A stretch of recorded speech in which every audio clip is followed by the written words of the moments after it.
What is going on, guys? GT, I am the Tie here, bringing you guys yet again another episode of the Final Fantasy IX walkthrough. And in today's episode, we have a friendly enemy over here. And this is on the outskirts of Mount Gulug, I believe. And I think he was asking for a moonstone, right? I wasn't actually reading the text, so I'm hoping that the moonstone actually works. But obviously, the feather circle looks way happier than the ones that you encountered back in I met a Garuda. I don't know if I've met a Garuda yet. Is Garuda friendly? Oh, he's probably friendly. One of them has to be friendly, right? I want to know, like, the story behind why these things are friendly.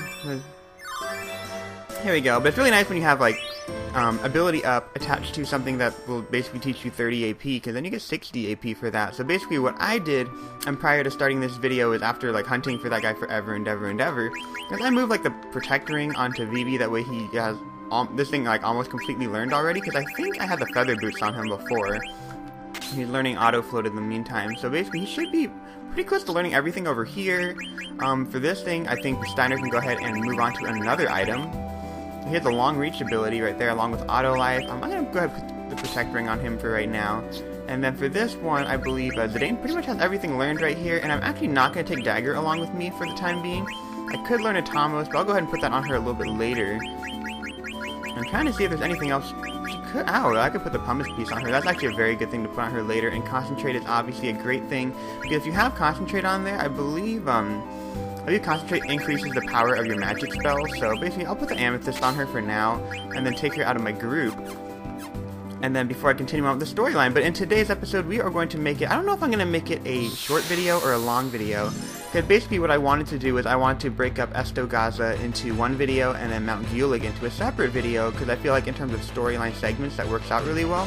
And because there's so many blue magic enemies and things like that in the area, I feel like that would be a pretty good way to split it up. Obviously, I'd rather move along the storyline as quickly as possible, because I know you guys have been tuning in for so long and all that other jazz, so obviously fighting these guys takes a really long time, so maybe I should cut this one out, and that would be... Actually, you guys haven't seen me fight a green Vipal before. I will not cut it out, just kidding. So basically the green Vipal has like 4,000-ish, 4,000 HP around, and basically the only thing you need to be careful of is the green Vipal right here and the red Vipal.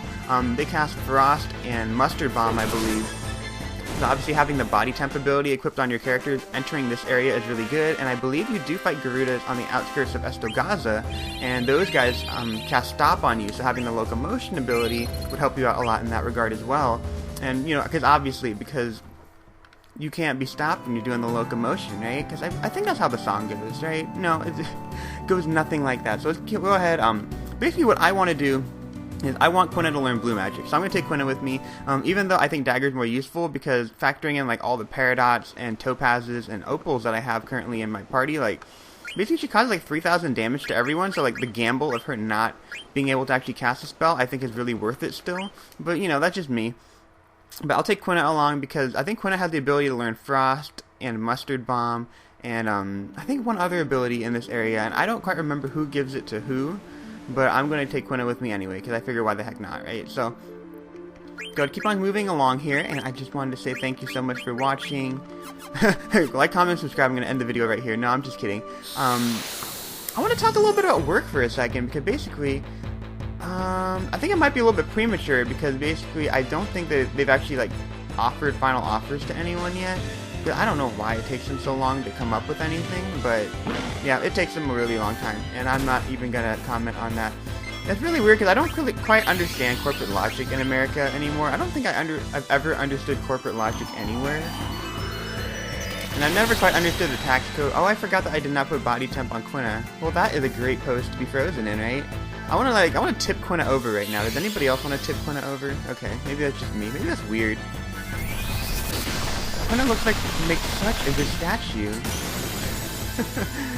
But I've never understood corporate logic, and I hate the fact that the tax code has always been written to the point where, like, when corporations get, like, this massive tax break, that way they can actually, like, offer, I don't want to say, like, I want to make it sound bad, so it's like, oh, so they can offer health insurance to their people, but, like, they can offer it at a much lower rate than, say, like, a small company.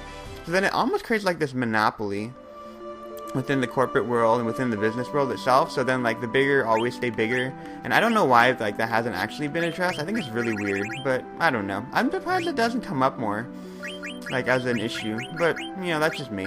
I have no idea. So, here we go. Let's put the, Where's body temp? Here we go. Body temp on you. If she gets stopped with the locomotion, then I totally don't care. But let's keep on moving. Move along to Esto Gaza, this circular rock stone thingy, and continue on the storyline today. And that took... Hopefully that didn't take too long. Very ominous music over here. I like the birds. Although I don't like birds normally, because they always try to poop on you. Does anybody feel like seagulls like purposely try to poop on you? I feel like I must have pissed off a seagull in like a previous lifetime, or I must have thrown something at a seagull at one point, and then they talk to every other seagull in the world, and then they all try to poop on me. Or maybe they're just like maybe they're just practical jokers, and I have no idea. I don't know. I feel like birds have a mind of their own. Like, someone told me one time that, like, you know, like blackbirds, like crows, apparently they have a really good memory and they always hold a grudge, which would make sense because they're black crows and they look kind of evil. But apparently they're really good at, I want to say they're really good at holding grudges, but they do hold grudges. And it's really awkward because I'm not quite sure, like, what you would do to, like, make it up to a bird, you know, if it's holding a grudge against you and it would, like, try to attack you. It would be so awkward to be, like, to know that a bird's out to get you, but maybe that's just me. I don't know. There we go. But I was hoping the Garuda would teach you something good, but apparently not. But it doesn't hurt to eat a bird, right? And make you think of Thanksgiving and food and all these other things. Learning the auto-float ability on Vivi already. Nice. I appreciate that. Thank you, Vivi. And let's see what else Vivi can learn in the meantime. Just to keep the ball rolling and all these abilities. I know a lot of people don't tend to equip abilities on them like they're supposed to, and because it makes it so much easier. There you go. I'll go ahead and put auto life on him, and then put the protect ring on him, and that should. That way everybody's learning a little bit of something, right? And for some reason I have Quina learning a millionaire, and I thought that there was an item over in the far corner. Maybe not. So you really don't have to wander around the outskirts of Esto Gaza, but I'm gonna do it anyway because I kind of feel like it. So. There we go. I'm going to cut this battle out because you've already seen Garudas and I've already talked about birds, so I'll be right back. Just imagine, I'm wearing like these really good headsets right now, and I bought like this $100 pair of headphones because, you know, like normally when you go jogging, I think I had like this really crappy pair of headphones. I want to like paint a story. So like, you ever heard like Philips headphones? Complete garbage. Like you find like the orangey ones at Target, don't buy them, and they just fall out of your ears immediately.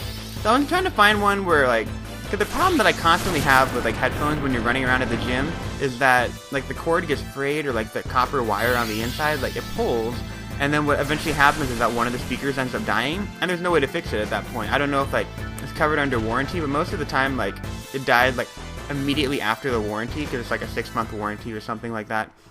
So I went and I bought, like, a $100 pair of headphones, because they actually addressed and talked about the things like, oh, it doesn't fray, like the cord's not going to fray all that easily, and it actually stays in your ear as opposed to falling out like the Philips headphones that I had before. What do you beggars want? You are in a holy place, keep the noise down. Just like the other pointy hats, no manners at all.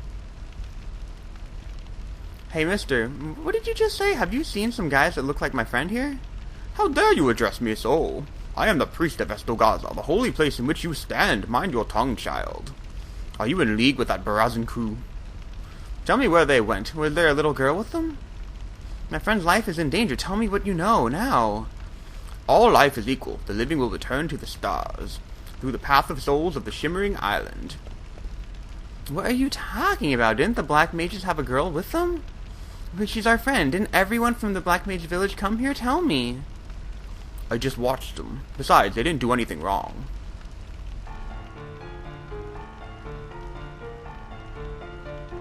They barged in, hundreds of them, so that was the dreaded Black Mage army. They headed straight to Mount Gulug without even looking at me. Mount Gulug? An enormous volcano that went extinct in the days of old. Legend has it that a race of great moles once lived within the caverns, but that was very long ago. No mortal has entered those depths ever since the entrance was mysteriously sealed.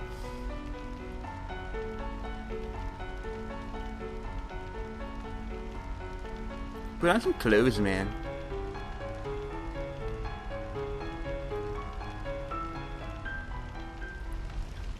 They passed through here and went straight to Mount Gulug. And what about the girl, then? Oh yes, one of the Black Mages carried a little girl too. Well, that's gotta be Eiko, then. Well, now we know. We gotta get to Mount Gulug. And what's up, priest? The black mages were carrying a little... You just told me that, fool. Whatever. In case you guys weren't paying attention to that really long story. Go ahead, go to Mount Gulug. Once in a while I see a strange ship fly overhead. Oh, The bishop sometimes hears voices from the Path of Souls. What do you have at the bar, lady? And I would love to go to a bar right now. I had this really good beer that had like a hint of mango the other day. That was actually really good. So, and the one thing you do want to know is that there's a couple of items here that you want to keep in mind. Like Zorn ships, I don't think is something that you can find easily from here on out. And there's something that I think you can use to synthesize stuff later. The flame saber is actually pretty good, but there's a lot of enemies that you're going to encounter in the upcoming area that are actually immune to fire and absorb it.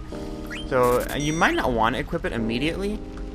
But I like to get one of everything right here, just in case. That way, if there's something that you can learn on it, you can actually, you can actually do something. And now keep in mind that the Octagon Rod right here, I think this is like one of 2 places in the game, or like the only place where you can actually get an Octagon Rod, and that teaches you Firaga, Blizzaga, and Thundaga. So it's actually a really good thing to have. So make sure you buy a couple of those while you can. And it's really weird because actually, if I recall correctly, holy crap, did I spend all my money? I did just spend all my money. What the hell did I just spend it on? Dear Lord, okay. Wow, did you just see that? Okay. I completely forgot that I do not have an infinite amount of money. But obviously, I'm learning Meteor still, but the Octagon Rod has Firaga, Blizzaga, and Thundaga, and it has a little bit of a down thing, but the one good thing about it, I believe it actually absorbs Wind Elemental or something like that. Yeah, it absorbs Water and Wind Elemental, and you're going to want to be able to absorb Wind Elementals in the upcoming area. Gat says that we're here to see the Path of Souls, but I don't see it anywhere. Yeah, little kid. What's up, Gats? Oh, it's old woman. I feel a little younger whenever I visit. You don't look any younger. Haha. Okay. So where is this lady right here? Sometimes we meet her secretly. Hi, did you come to see the Shimmering Island too? What do you want with Lisa? I came here to see you. No, by chance. Oh. Sometimes we meet here secretly. So what if I do the other one? Hey, beat it. Haha, hey Lisa, how about you and me go to see the Shimmering Islands sometimes? Giggity giggity goo. The glow of the Shimmering Island is proof of it is a home to the Path of Souls. Did you hear what happened in Alexandria? Yeah, fool, I was there. I wonder what sort of place the Shimmering Island is. Someday I want to visit there. I don't know. Let's keep on moving. But here we got Margrika, and I believe she has I got a letter this morning, but I don't know who sent it. I'm scared. Could you read it with me? From Artemisian to Margrika. Margrika, I'm in trouble. I used too much. Do you have more? You don't, do you? Oh, what am I gonna do? I told Artemisian not to use it. I have a favor to ask, Kuba. I want you to deliver a letter to Mulan. You mean like Fa Mulan? Like from the Disney movie? Okay. Hold on, let me go find my movie and then put the DVD in, and then I'll go ahead and deliver it. Pa. Go ahead and save the game right here, and I believe I'm going to go ahead and show you guys the Shimmering Island, and maybe I'll just make this video a little bit shorter. But I believe if you stand right over on the top here, you can actually see the Shimmering Island from right here. Go ahead and take a look. And this is known as the Path of Souls, and you're going to find out soon enough why it is actually called the Path of Souls. And see, these birds run away when you run on top of them, although that totally makes sense.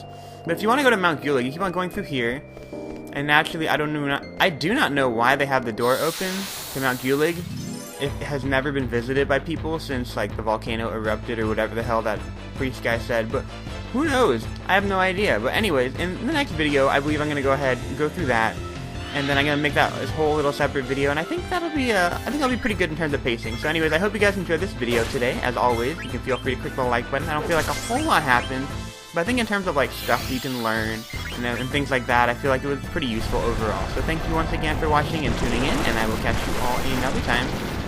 Thanks for watching. Bye.